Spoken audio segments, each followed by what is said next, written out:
From the North Carolina Motor Speedway at Rockingham, this is the Warner Hodgson American 500. A presentation of SETN, the Special Events Television Network.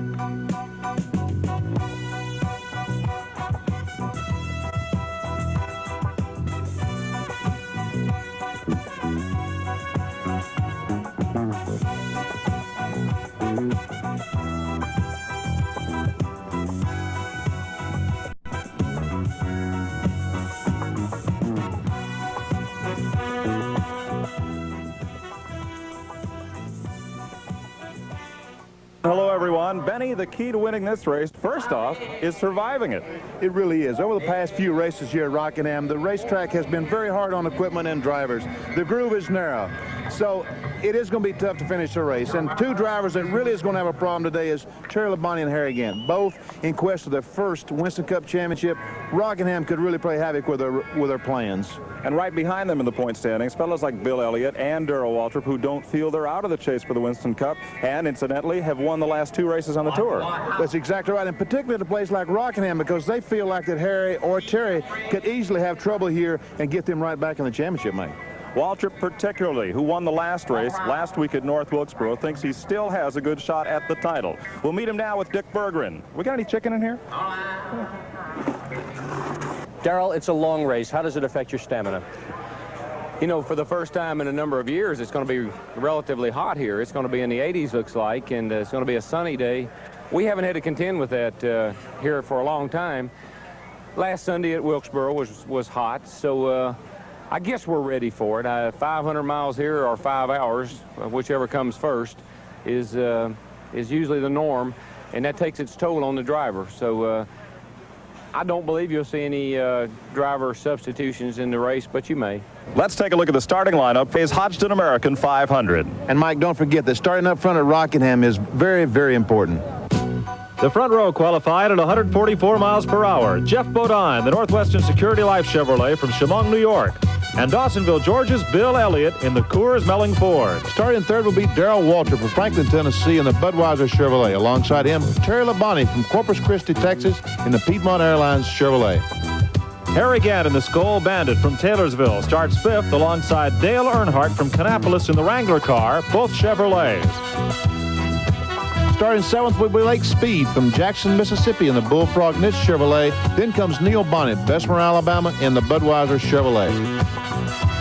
Going ninth, Ron Bouchard of Fitchburg, Massachusetts, the Race Hill Farms entry. And 10th, Bobby Allison, Hueytown, Alabama, the Miller High Life car. They're both Buicks. In 11th will be Dick Brooks, Porterville, California in a Ford, the Chameleon Sunglasses Ford. And alongside him, Richard Petty, Randleman, North Carolina, the STP Pontiac. Row 7, Greg Sachs in a Chevrolet, Rusty Wallace in a Pontiac. Buddy Baker's Ford and Dave Marcus Pontiac, row 8. Then comes Bobby Hillen Jr. from Texas and Morgan Shepherd in a Chevrolet. Lenny Pond from Virginia in an Oldsmobile, and then Kyle Petty's Ford. Ricky Rudd's Ford in row number 11, along with Tim Richmond's Pontiac, a Chevrolet for Joe Ruttman and a Pontiac for Janie McDuffie, row 12.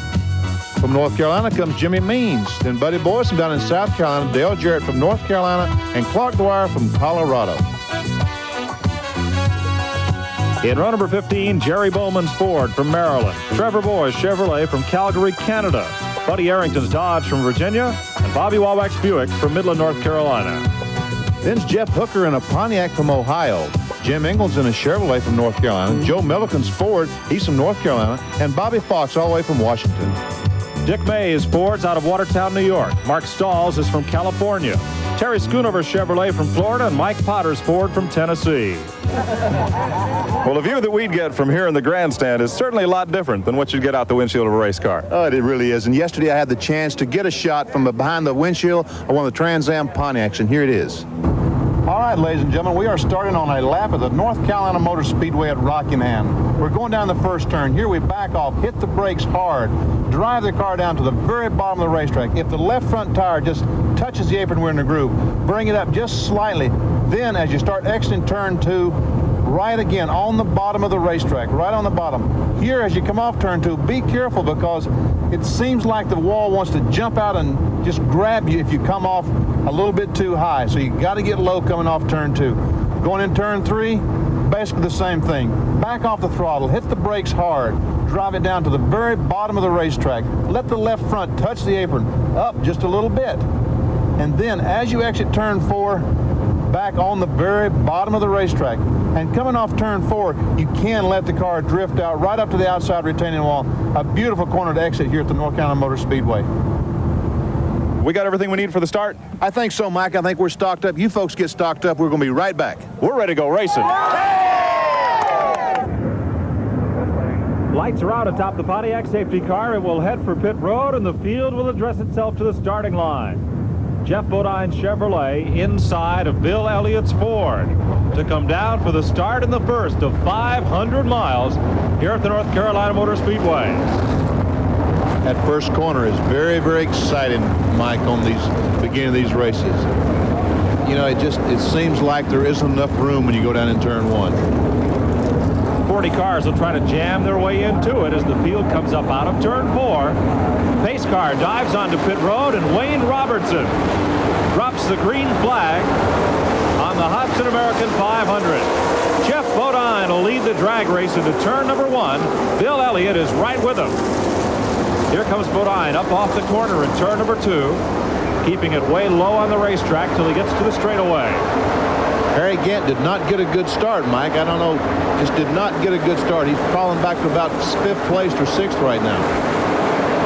Out of turn 4, Bodine will lead the first lap. Elliott in the Ford is 2nd. Waltrip is 3rd. Labonte is 4th. Dale Earnhardt is 5th.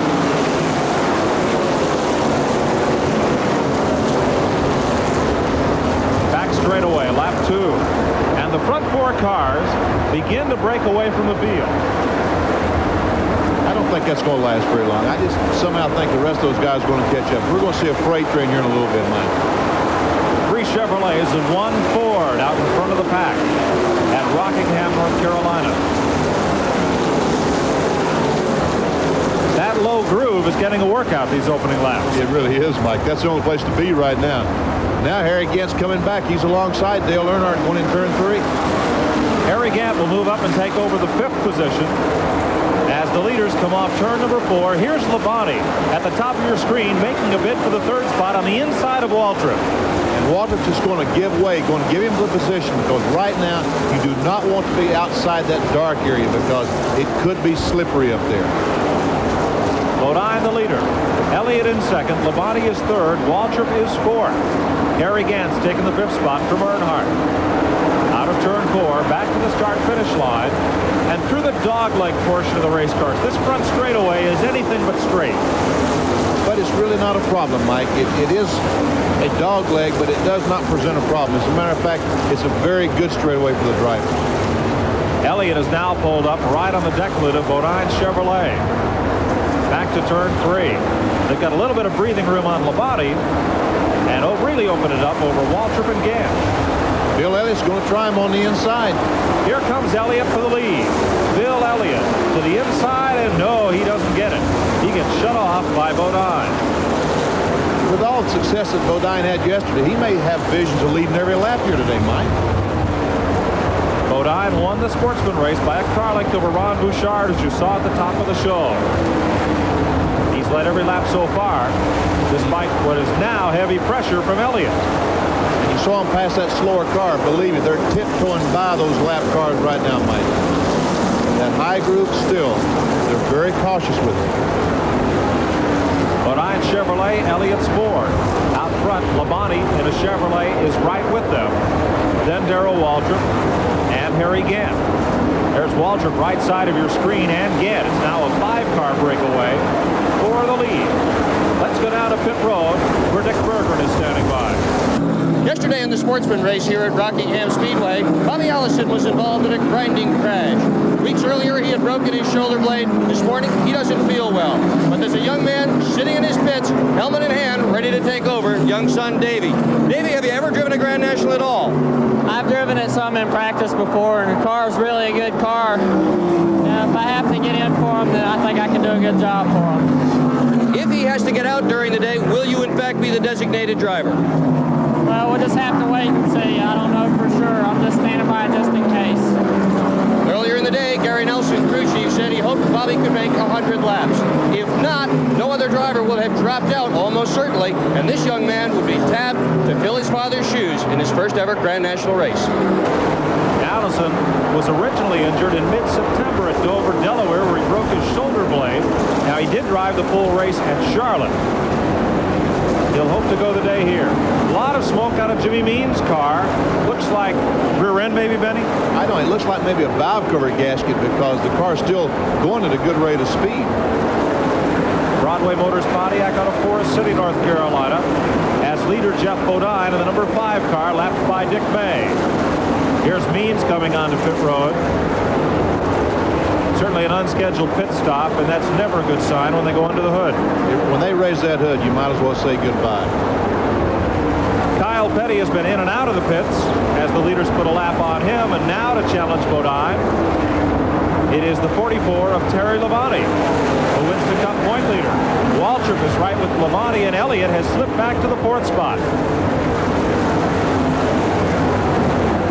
Well, that's close racing, Mike.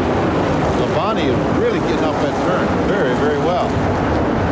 For a fellow who has a lead of less than 100 points in the chase for the Winston Cup, nobody can accuse Labonte of being a stroker and chasing points. Oh, my, I'm really impressed with the way Terry Labonte has been running so far, because he really should be sitting there just protecting his point lead, but yet he's out trying to win the race and lead every lap.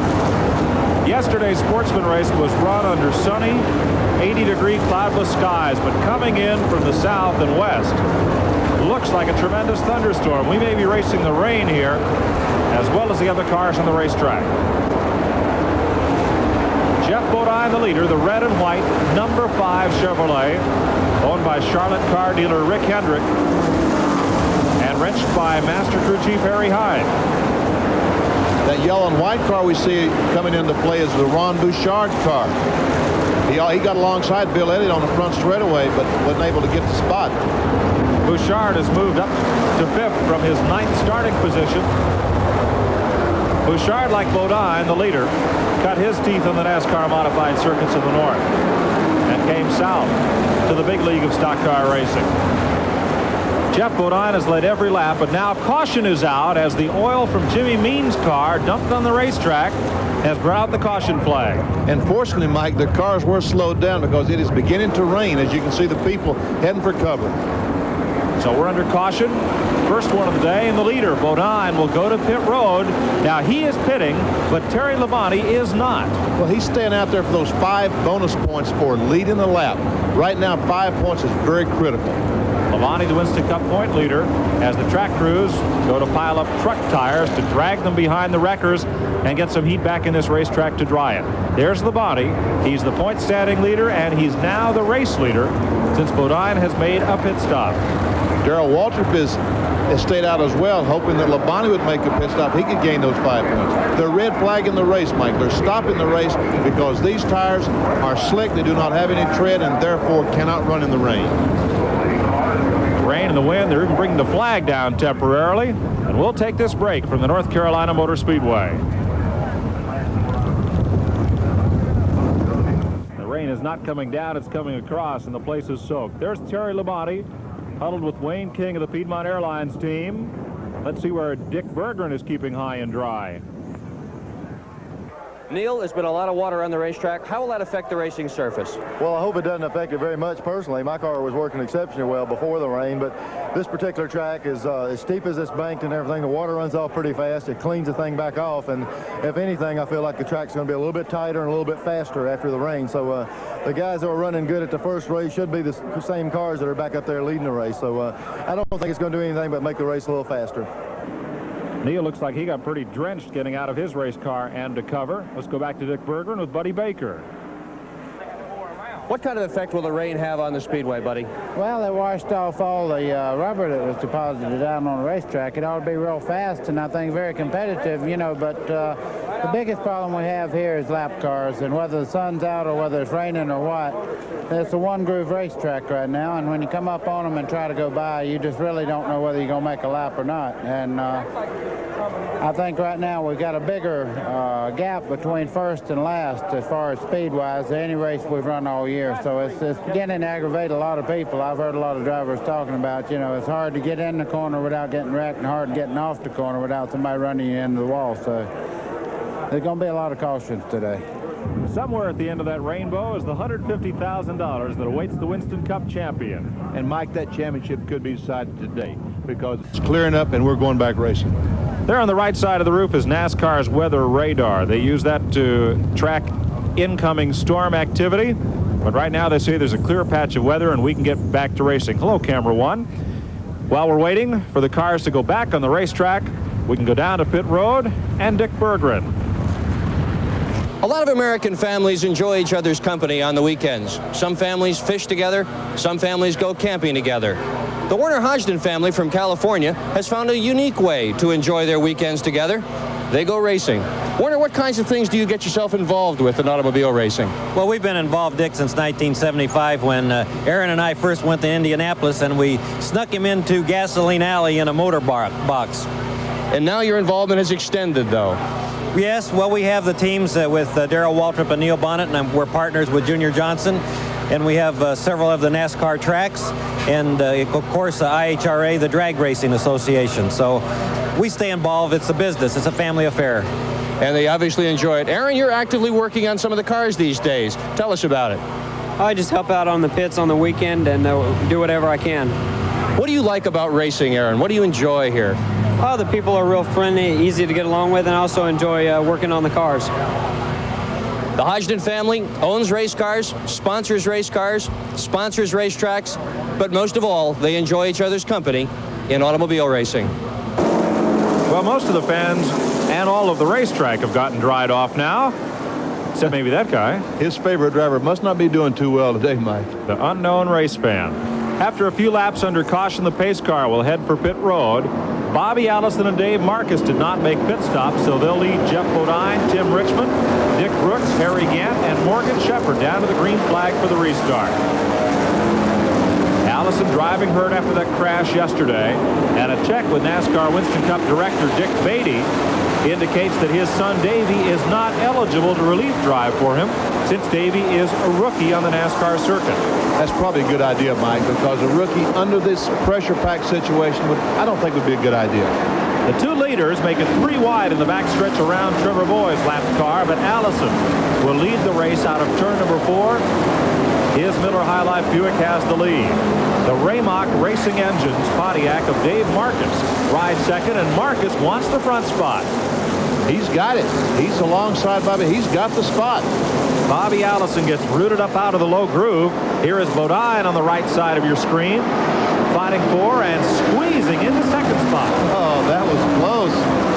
Allison is third, Richmond is fourth, Brooks is fifth, then Gant, Shepherd, Ron Bouchard, and Ricky Rudd. One of the best runs we've seen in a long time for Dick Brooks. Here in the spring, in March, Dick Brooks almost won the race, and today the car seems to be running equally as strong.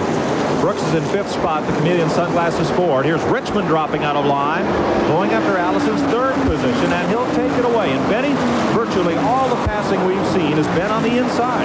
Oh, you have to pass on the inside, particularly at this point in the race. As the race wears on, the last 100 miles, we can see passed on the outside, but not the first couple 100 miles. Dave Marcus, veteran driver from Wausau, Wisconsin.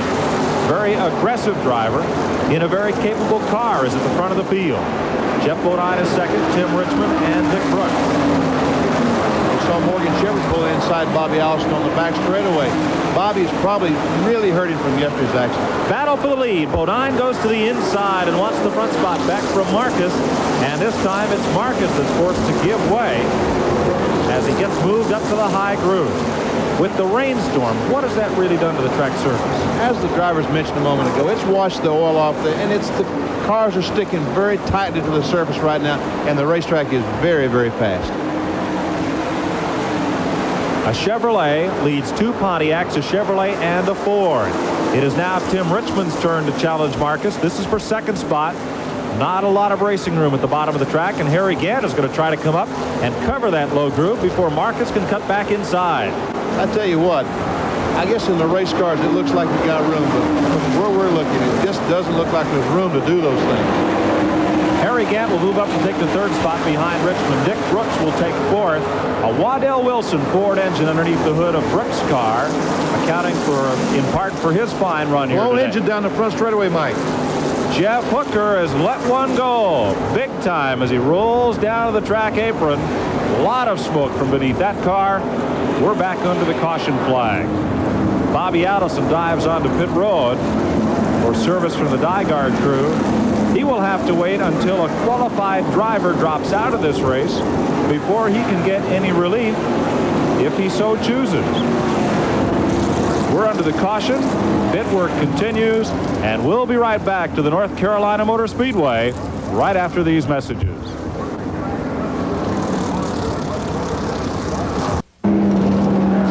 After this latest round of pit stops under the caution, Harry Gant in the Skull Bandit Chevrolet, number 33, is the leader. Right behind him, Richard Petty's STP Pontiac, the Piedmont Airlines Chevrolet of Terry Labonte, then Ron Bouchard, Dick Brooks, Bobby Allison. They're set for the restart, and Green is out once again. Down on the inside comes Lake Speed. He is one or more laps down, trying to get a lap back from Harry Gant. It's very important. He's got a good shot now, Mike, to get that lap back. He really needs to go for it, and he is. You know, those cars haven't been going through that first and second turn side by side, but he and Harry Gant side by side. There's the third, fourth, and fifth place cars. Second and the leader. Gant on the outside, working Lake Speed's lapped automobile. Lake's hanging in there. They went through 3 and 4 side by side that time. So the racetrack must be getting a lot better shape than it was. Harry Gant gets a good jump off the corner, though, and holds Speed at bay, one or more laps behind. Lake Speed, former world go-kart champion, before he took up Winston Cup stock car racing. Richard Petty started to make a move, Mike. He runs this racetrack extremely well. He's up in second place right now. Battle for third spot. Ron Bouchard, the yellow and white 47 car, moves underneath Terry Labonte, and Bouchard will move up into third. Labonte's back in fourth. Brooks is fifth. Allison is sixth. Then Waltrip and Bodine. A lot of smoke from Greg Sachs' car, the rookie driver from Mattatuck, Long Island. Caution flag is out, Mike. Sachs having an apparent engine failure. And Buddy Boys has spun in the oil, compounding the caution flag situation. And this will be the fifth caution flag of the day. Darrell Waltrip in the pits right now. They'll probably change 4 tires on the caution flag. Every time these cars get a slow down period, they'll go in the pits and change 4 tires if possible. Kyle Petty cuts low on the racetrack around the safety car. And looks like Kyle is headed for the garage area as Lake Speed makes his pit stop. His car owner, Hoss Ellington, thinks he's got a good shot at the Goodies Headache Award last week. Hoss says, last week I lost my sponsor. This week I lost my driver for next season. And 3 days ago, the laundry with all my crew uniforms burned down. The crowd's on its feet. We're going to see a green flag. Green is waving. Harry Gant and Ron Bouchard bring the field down toward turn number 1. Petty is in the fourth spot behind trouble, Bonnet. Mike. Trouble in turn 1. One car, Dick Brooks is around. Baker is in it. Bonnet, Bodine, Richmond. On the restart, Mike, when all the cars were bumper to bumper, they just no place to go. Bobby Hillen's spinning around. And Jerry Bowman up in turn 2. Here is Tim Richmond limping back around toward Fifth Road. A lot of tire smoke. Let's look at it again. Dick Brooks is the first car that I see sideways. In Buddy Baker now in the 21 car is turning the car sideways. He goes up, tags Neil Bonnet. Neil Bonnet goes almost head on in the wall. And on the bottom of the racetrack, these other cars, Joe Ruttman is spinning around. And now the smoke is so bad that these other cars coming into the wreck, bumper to bumper, really can't, they have no visibility. They don't know what's going on. Bodine and Richmond are in it up on the high side of the racetrack. There's Richmond's car up scraping the wall, while 4 or more drivers take evasive action. And the pit crews will get to do some hammer work straightening this one out. It's going to take more than hammers. It's going to take cutters and torches and everything. There's lots of sheet metal damage. Hard to tell how this one starts. Well, it looks like the Baker, Brooks, and Bonnet somehow get together. I guess the slower car, the Mark Stahl car on the inside, has made them move up the racetrack, and that starts the accident. And poor Bonnet just goes head on in the wall. Looks like he's got considerable damage. Bodine tries to squeeze through. No luck. Ruttman spins to avoid. Richmond comes slamming in there through the smoke. And as they slide down the banking, there are 6 cars involved in it. SETN's exclusive coverage of the Hodgdon American 500 will continue right after this. Coming out of this caution period, Harry Gant leads Ron Bouchard, Terry Labonte, and Richard Petty down to the restart green flag. This time, let's see if they can get through turn 1. Ricky Rudd was trying to get his lap back that time. He was on the inside. But Harry Gant got a very good jump on the restart and got out ahead of him. Gant seems to have one of those sunny day cars that we see every once in a while. When the sun's out, he works really well. When the track clouds up, he kind of fades back in the field a bit. Ron Bouchard's giving Harry all he can stand right now. Ron had an idea. He's on the inside of Harry Gant going in turn 1. Bouchard wants the lead. He's not won on this circuit since 1981, his rookie season. And would like to put 1 win in the record books for car owner Jack Beebe before the season's end. And he only has 3 races left to do it. He is right on Harry Gant's bumper. He really wants this lead badly. And Gant doesn't look like he's working down at the bottom of the racetrack. No, he was moving up that time, Mike. Bouchard's inside of him. I think he's going to take him this time. Ron Bouchard has some racing room down at the bottom, and he slips past Gant. So Bouchard, the Massachusetts driver, out in front of this race for the first time today. Harry Gant is second. Terry Labonte is third. Richard Petty has the 4th spot. We talked about Harry Gant, Terry Labonte in the earlier part of the show, how he was running so hard with the point battle the way it is. Harry Gant has been running super strong all day long in that Skull Bandit, and he's second place, just 60 points behind Terry Labonte. He needs to be out there. Trouble! On its roof, Jerry Bowman's Ford. Lake Speed spins around coming down the backstretch, and he pounds into the wall and slides, just misses Bowman's car. Jerry Bowman, the slight young driver from Aberdeen, Maryland, has put that thing on its head coming down the back straightaway. And he looked like he was the only car in the accident. I really can't imagine what happened. He's crawling out, Mike. Looks okay. He has turned turtle in that Ford and scampered out. He looks to be okay. He's walking away, no problem. Well, that attests to NASCAR's safety rules. If a car can take a ride like that down the backstretch and the driver can climb out uninjured. Safety crews were on the scene quickly. And there it is. It's already over by the time we see it. It looked like it just got out of shape in turn 2 and just climbed up the retaining wall. You know, as I mentioned when I took the people around the racetrack on that ride earlier, Mike, as you come off that second turn, if you get a little bit too high, it's like that wall reaches out and grabs you.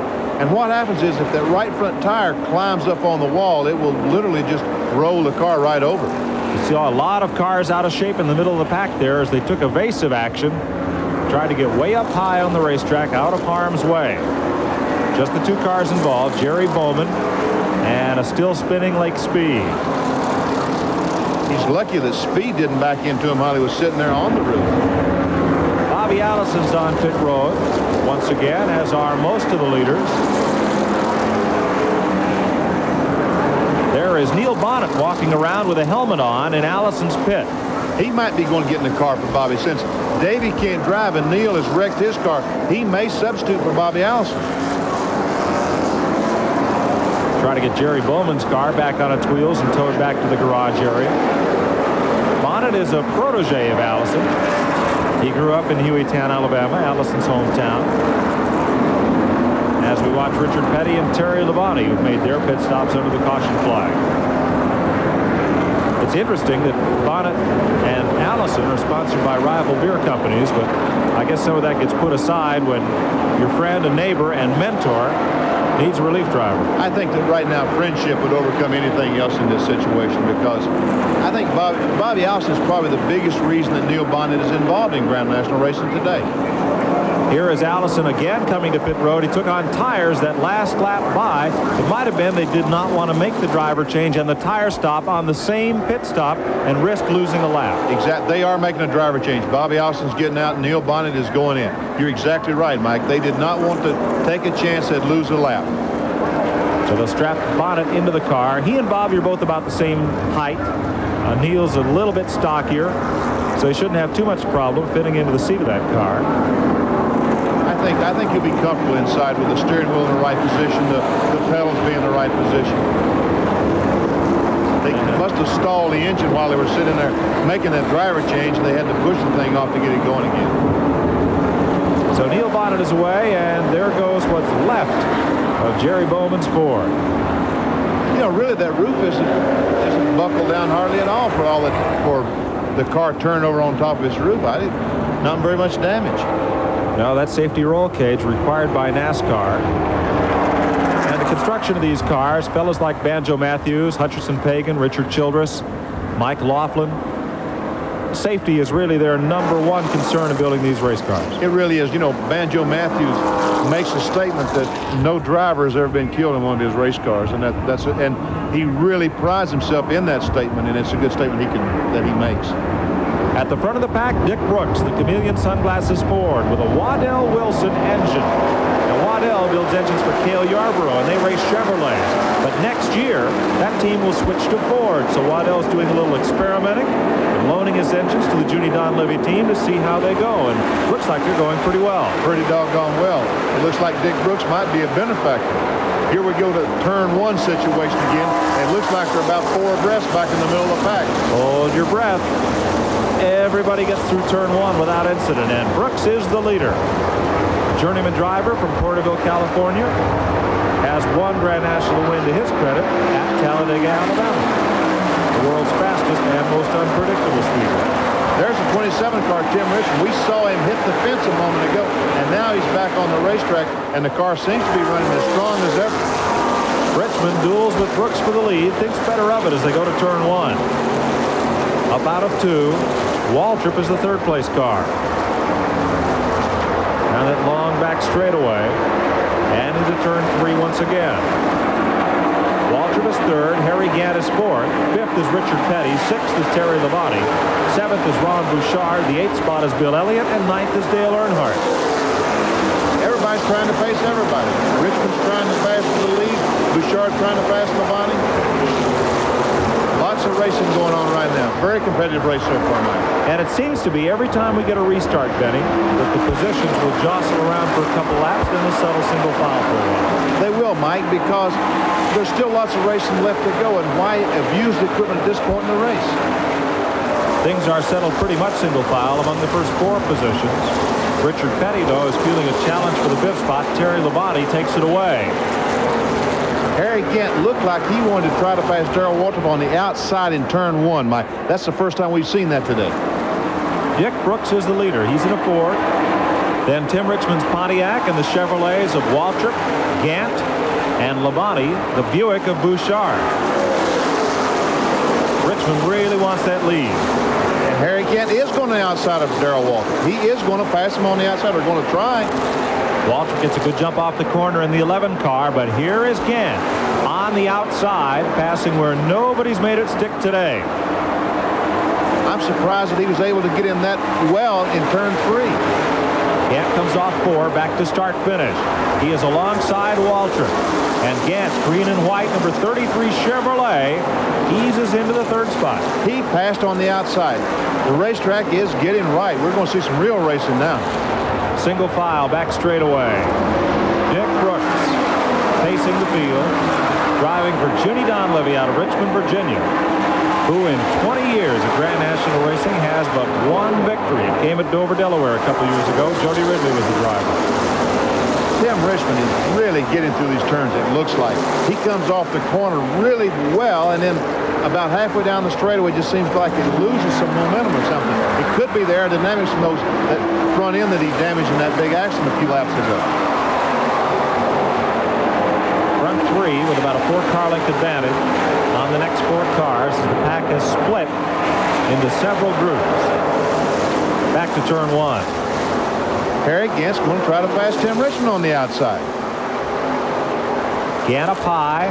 And again, the sun is out. And as we mentioned before, Gant's car works well in the sunshine. It doesn't like the shade. That's how sophisticated these stock cars are today. It makes a difference whether it's the sun is out or it's cloudy as to how your car needs to be adjusted. Out of turn 4, back down the front straightaway. Dick Brooks leading Harry Gant, Tim Richmond, Darrell Waltrip, and Terry Labonte. Rounding out of turn 2. Oh, Richmond almost scrapes the wall. What happened? That slow car, Tim Richmond was lapping him. He had to move up, and you got to be very careful exiting that second turn. The track gets real narrow in a hurry when they get 2 and 3 cars wide. Harry Gant's alongside Dick Brooks going in turn 1. And Gant will get the lead as they go into turn number 1.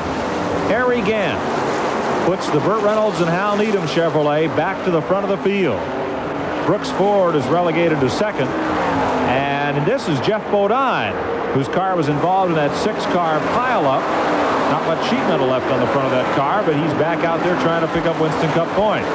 I wish we could have a before and after shot as the car set on the pole earlier in the day and just how beautiful and shiny it looked and just how badly it looks right now. Well, there isn't much after to show. What's Harry Gant going to do, run off and hide from him? He's trying. Here is Bouchard now on the inside of Tim Richmond. And Bouchard, the yellow car on the right side of your screen, will take the 3rd spot. So Gant is the leader as they come off the corner. Brooks is 2nd. Bouchard is 3rd. Tim Richmond is now back to the 4th spot. It looks like that Ron Bouchard is one of the quickest car on the racetrack right now. He's been steadily moving up through traffic. Is very, very quick. What would make a car handle better at one point in the race than another? Well, there's a lot of factors, Mike. The weather is one, as we mentioned just a moment ago. And the crews are constantly changing the chassis throughout the day. Lead car is lapping by Jeff Bodine's bent and battered race car. Not much front sheet metal there, but it was going pretty well. It was going very well. I was impressed. Harry Gant, all alone on your screen because he's trying to run away and hide from the field. And doing a pretty good job of it. Gant rounds off the corner, heads back for start-finish as rookie driver Rusty Wallace moves under Bodine. Dave Marcus, Buddy Baker right with him. And we'll be back to the North Carolina Motor Speedway after this.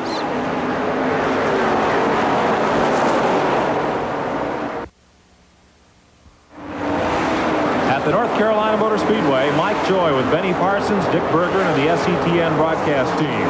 Watching Ron Bouchard of Fitchburg, Massachusetts, and Harry Gant try to run away from the field. Doing a pretty good job of it right now. We notice that Ron Bouchard is really sticking on the bottom of the racetrack. Harry Gant, when he went in the turn, had to let the car drift up just a little bit. And that's one reason that Ron Bouchard now has the lead. They'll lap by Joe Milliken out of Randleman, North Carolina. And they've got a sizable lead over the cars at the top of your screen. Terry Labonte, the 3rd place runner. There's Bouchard. Smoke in front of him. 2 cars spinning up in turn 2, and the leaders will have to work the high side to get by. Harry Gant passed Ron Bouchard while Ron was trying to slow down to miss the accident. Terry Schoonover and Buddy Boys spin in the 2nd corner. And caution has not yet waved as the field comes around. There is Boys' car going behind the pit wall. And Gant will lead them around to pit road. We are under caution. Now it's a race between the pit crews, and it's good that we have these kind of races because there is a certain amount of pride that these fellows have in their work and being known as the quickest on pit road. Right now, the SCO crew goes to work, and when Harry Gant goes back on the racetrack in front, his crew knows they did a good job. If he goes back in 3rd or 4th place, those guys kind of hang their head down because they did not hold their end of the job up. Harry Gant's doing his job today. He's running hard. He's got the car up front. It's up to the crew to get him out in front. If they can gain as much as 1 position getting off pit road, that can save Harry 20 or 30 laps battling a car on the racetrack. But there's some smoke up in the car up front. That's Rusty Wallace. A lot of smoke from under the hood of his Gatorade Pontiac. Looks like feeding time at the zoo. I don't know how it just looked like mad chaos while they're making all those pit stops on the caution flag, but somehow they figure out what's going on down there. Here is Dick Brooks coming onto pit road, the race leader up until a few laps ago when Bouchard and Gant went past him. And they're going under the hood. Little puff of smoke from out of one of the header pipes. It looks like he has some problem. Like I said, there is some heavy smoke coming out front of the car. Looks a little more like steam, like water, than it does oil smoke on Brooks' car. It does. It looks like some steam coming out the exhaust pipe. Those exhaust pipes are about 1,000 degrees, so any water that hits it is going to instantly turn into steam.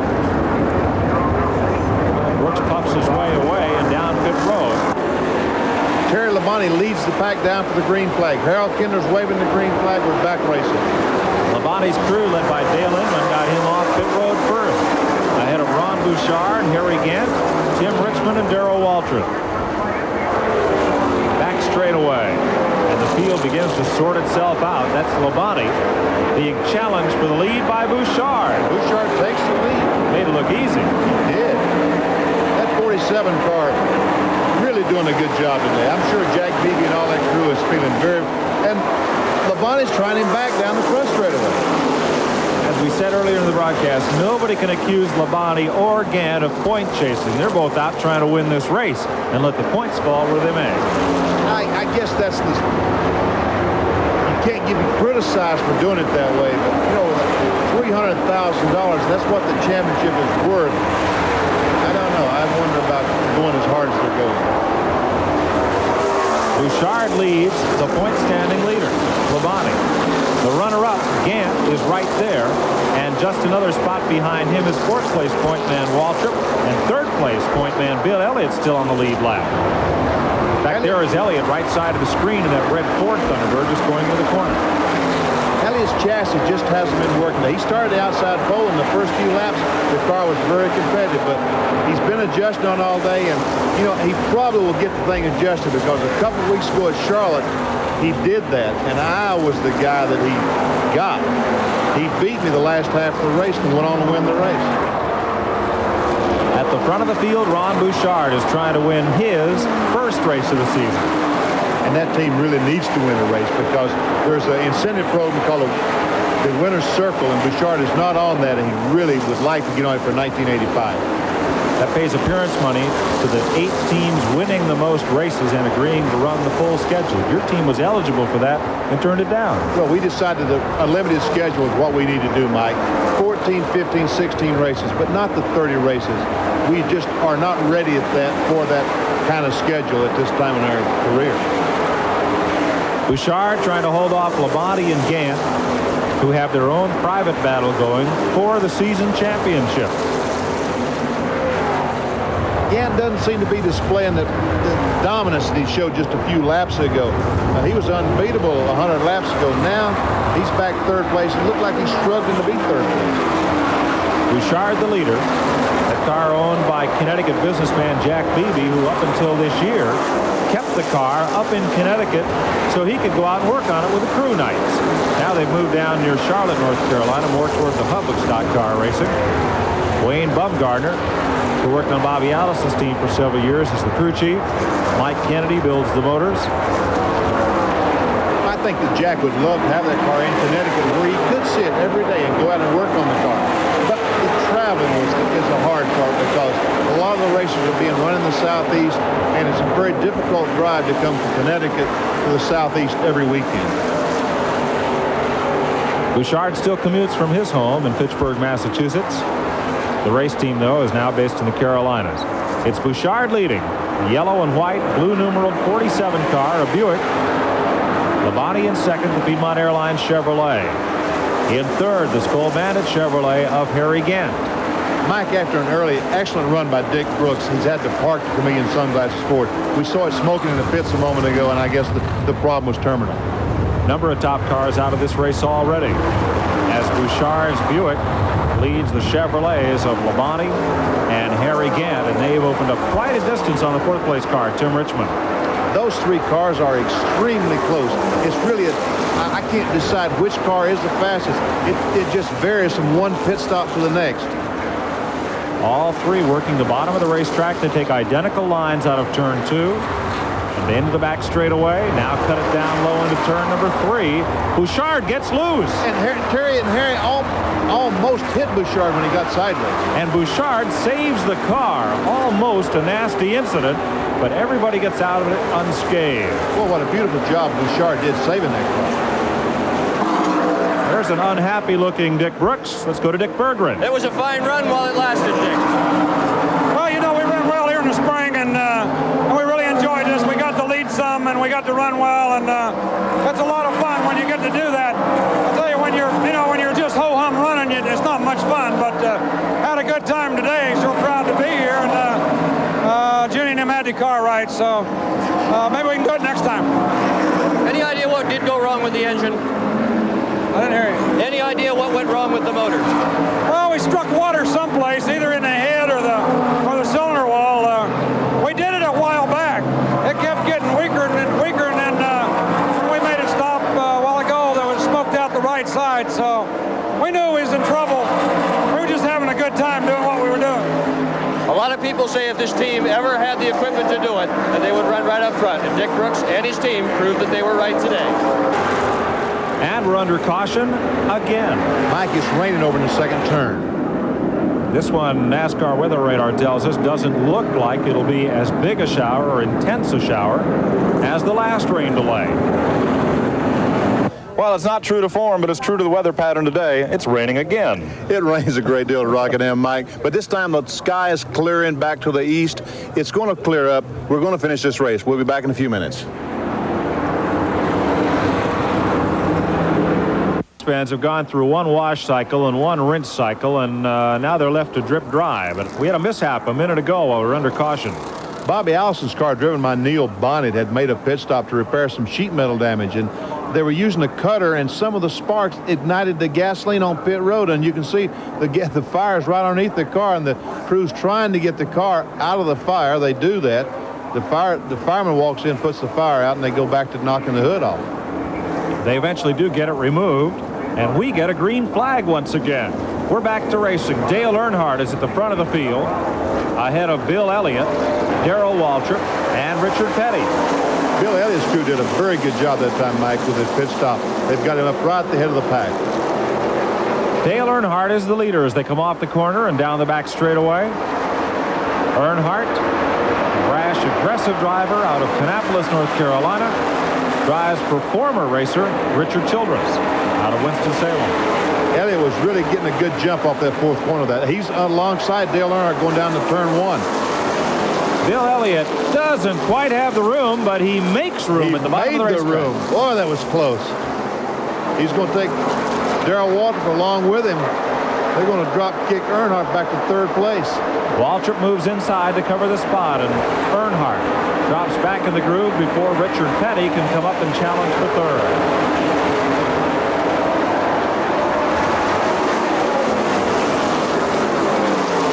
Like he wants to drive away now.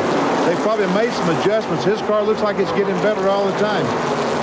Elliott in front, Waltrip, Earnhardt, Petty, Morgan Shepherd is 5th, Terry Labonte is 6th, and Harry Gant is 7th. Ron Bouchard has dropped from contention. He had a right front tire go flat a moment ago down in turn 1, and he grazed the wall. On pit road, Dick Berggren's talking with Ernie Elliott about this racetrack. Anything can happen here, so all we're trying to do is right now just a good consistent pace, not worry about whether anybody's quicker than we are, and just try to wade through traffic, wait till it gets closer to the end of the race. And that's Ernie Elliott, crew chief for his brother Bill. Richard Petty's on pit road, and this would not be a scheduled pit stop. It isn't a scheduled pit stop, and that blue smoke is telltale signs of trouble. And right away, the crew goes to the hood. They're raising it. And as we mentioned earlier, when you raise the hood during a race, it's usually big-time problems. Now, the smoke from Dick Brooks' car was very whitish, looked more like a steam or a water smoke, but this is kind of blue. And it's coming from underneath the hood where Dick Brooks was coming out the exhaust pipe. So an oil smoking problem of some sort on Richard Petty's car. The fellow's crawling underneath the car like they're trying to discover something there. And what has Bill Elliott done with the field? He's trying to drive away. Bill Elliott moves away from Darrell Waltrip. And they'll put Richard Petty's car behind pit wall to try and continue to make repairs. Well, one reason they do that, Mike, is it's very dangerous on pit road to be working on the car and crawling underneath it, so they get it off pit road away from danger. Here's the third place battle. Terry Labonte leading Dale Earnhardt and Harry Gant. Gant dips low coming off the corner. Can't do anything with him this time around. Dale Earnhardt just drove in there right in front of Harry Gant. Took that spot away from him. Harry's going to try down the back straightaway, see if he has any better luck. Gant racing for fourth. Underneath Dale Earnhardt, right behind him comes Neil Bonnet in that hoopless car of Bobby Allison. Bill Elliott, the runaway leader, while Richard Petty sits on pit road making repairs.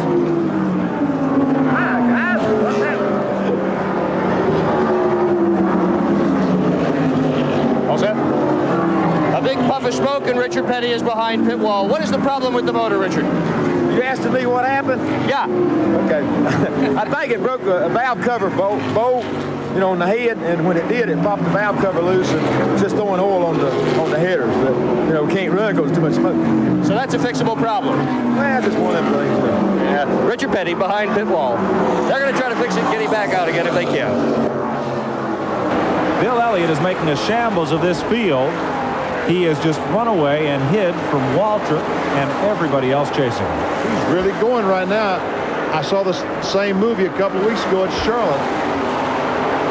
So as Elliott runs off uncontested, they'll be coming up on green flag pit stops. In fact, Dale Earnhardt is on pit road now. Earnhardt is in.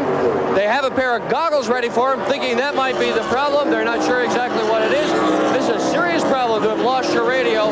They're trying to do the communication now that he's in. It is a green flag stop. The hood is up. They are working on the distributor end of the automobile. They first guessed that the problem might be water on the windshield, and they thought he needed different goggles. Now they've got a serious engine problem. Bill Elliott, the leader, is coming down pit road. And Dale Earnhardt in the pits may cause him a problem. It may slow him down just a little bit on his pit stop. But he stops a long way from Earnhardt. He stops short so that Earnhardt would not be a problem. In fact, nonetheless, the Elliott crew is ready, and they're fitting right side tires to the Coors Melling Thunderbird. 22 gallons of Union Racing gas. Come around to the left side. They won't change it. And as that jack drops, Elliott is off and away. Good pit stop. The rest of the leaders will be on pit road in a moment. Here comes Harry Gant down pit road. Let's go to Dick Berggren. And here's Harry Gant. He's the last of the leaders to make his pit stop. This will for sure be a quick one. These guys want to get this thing done and get him out of there as fast as they possibly can. Gant going to do the same strategy as everybody else. The right side tires being changed and a fuel in it. There goes Harry Gant. Good pit stop. 14 flat for service on the right side and a load of fuel. Travis Carter, the crew chief on Harry's car, was down on his hands and knees looking at those left side tires. Number one, to make sure that they weren't blistered, had no problem. The second thing, he wanted to make sure he had enough rubber to go the rest of the way. And Gant's crew gave him quick pit work. He is out of the pits in front of Bill Elliott. So Gant will assume the lead after making his pit stop. He's the last of the leaders to pit, and he'll maintain that lead by just 2 car lengths over Bill Elliott. A great pit stop for Harry Gant, because Bill Elliott was leading this race when he made his pit stop. Now Harry made his, he's in front. Great pit stop on the part of the Skull Bandit crew. The problem on Dale Earnhardt's car is diagnosed as a broken distributor. Richard Childress' team will try to change that and get Dale back out into the race, but many laps down. Well, you know, you got to keep chasing those points, because Earnhardt is 5th or 6th in the Winston Cup standings, and every lap that he can make is possibly a position, and that's more points. There are the 2 leaders. The third place car is well out of the picture. Darrell Waltrip is Harry Gant and Bill Elliott just decimated the field there, driving away. Out of turn 4, back to start finish. A lot of lap traffic ahead. There's Morgan Shepherd 1 lap down, having a very competitive run this afternoon in the Levi Garrett Chevrolet. But the third place car is almost a straightaway behind. There is Waltrip going into turn number 1. He'll round out of turn 2 as the leaders pull into turn 3. It's ironic, Benny. For several years, Harry Gant had the nickname of Mr. Second Place, or the perennial bridesmaid. And lately, up up until the Charlotte race, that mantle had fallen on Bill Elliott. It did. It went from Harry Gant directly to Bill Elliott. But right now, both of them are pretty consistent winners. Gant's won 2 races in September, Darlington and Dover, while Elliott won the first race in October at Charlotte. So both of them are on a hot streak right now, Mike. They'll be headed for the finish line when we come back.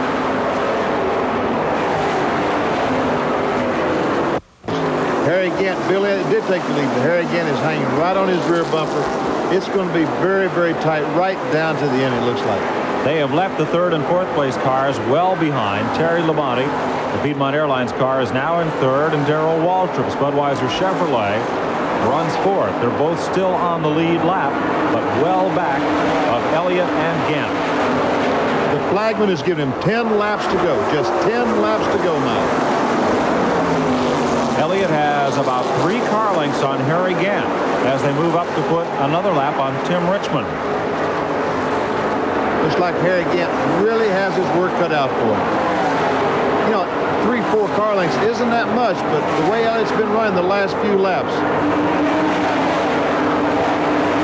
Labonte and Waltrip hardly a factor anymore with 9 laps to go.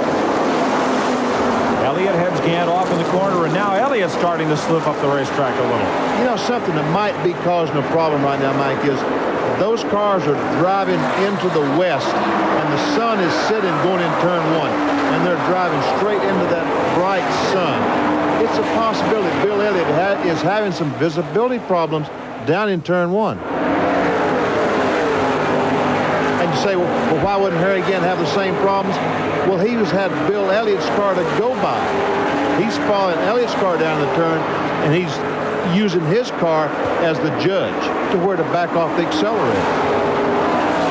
Out of turn 4, lapping by Buddy Arrington and Ron Bouchard. It'll be 7 laps to go. 7 miles out of 500 to decide this race among 2 drivers. Harry Gant still isn't picking anything up. It's still 5-6 car lengths.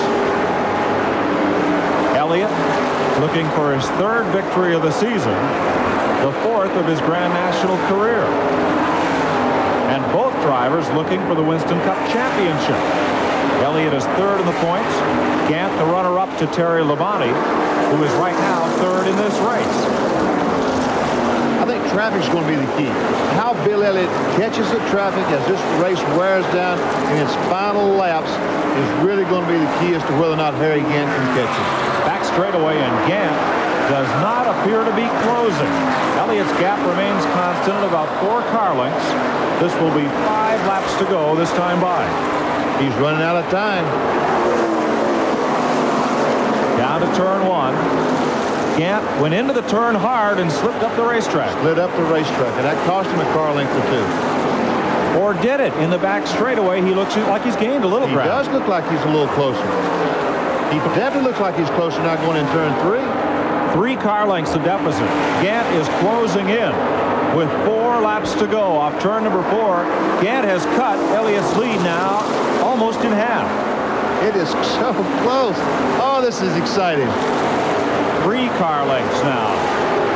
Elliott's 4, Gant Chevrolet. Back to turn 3. You know, I know both these guys very well, and it's, you know, I don't really care who wins, Harry or Bill, but you know, you got to feel for both of them because both of them have did the job that both of them have done today have been super, and both of them really deserve to win this race. 2.5 laps to go, and Gant is there. He is on the back bumper. The 2 drivers who have become synonymous with second place. Bill Elliott got sideways coming off the corner. And only one of them can finish second today. 2 laps to go. Gant draws a bead on the back bumper of Elliott's 4. Out of turn 2, back straightaway. Here goes Gant. He makes his move to the inside. I think he's got him. Harry Gant dives into turn 3. He's got the lead. No, here comes Elliott right back at him, and they touch together. Out of turn 4, they almost hit again, coming off the corner. White flag. Last lap to go. And that would have been a photo finish. It's Gant in front. No, it's Elliott coming back at him on the inside. Yes, got the run in down the back straightaway. It looks like Harry's got it. Gant uses all that power and takes the car into turn 3. He leaves half a lane for Elliott on the bottom of the racetrack. Out of turn 4. Elliott's got the room, and he's coming, and he beats Gant to the line. I don't believe that, Mike. I don't believe that. And I don't think Harry Gant believed it either. What a great, great move. Harry Gant moved up the racetrack just a little bit, but how in the world that Ford was able to beat that Chevrolet down that straightaway? Right there, Gant looks like he's got the race won. He does. I don't see how in the world that Ford was able to do that. See if he loses traction coming off turn 4, because Elliott just keeps on digging. But Gant is right there. He's got traction. His foot's in the throttle. And Elliott just edges up. Oh, 2 feet. That's all. 2 feet. Tell us about that last lap, Bill.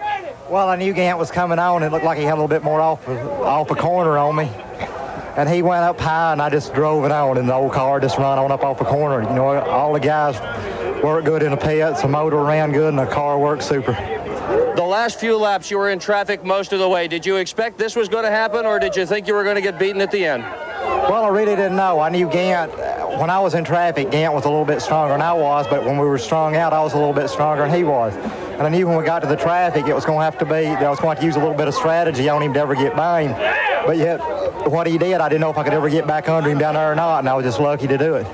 A year ago today, you were looking for your first win. Did you expect the success that you've had so far this season? Lord, no. It's been a super year. Bill Elliott, a very happy winner here in Victory Lane at Rockingham. And for the second time in 2 weeks, and the 19th time in his career, Harry Gant is in second place. But this time, Mike, by the slimmest of margins. None of these second places have been this close. 2 feet. That's how close it was. We'll be right back. Well, the only thing left here at Rockingham are the empty soda and beer cans and the memories. What was the reaction on pit road, Dick Berger, to that finish? Astonishment, enthusiasm, and joy. Bill Elliott has become such a popular racer in just such a short period of time, but I think hardly anybody could believe that he did wind up beating Harry Gant across the line, Mike. Benny, living just 12 miles down the road, and you've seen just about every race here. If you haven't been in one, have you ever seen a finish like this here? Well, I don't know. A couple, 3 years ago, there was one about like this in which Richard Petty beat Bill Elliott. But today, and I remember Bill Elliott being how down he was after that defeat at the hands of Richard Petty. Today, he probably made up for all that because it was a super finish. All right. Well, Benny, if you'll get the cooler, we head on out of here and out in the parking lot and fight traffic. For Dick Berger and Benny Parsons, this is Mike Joy congratulating Bill Elliott on his Hodgson American 500 victory.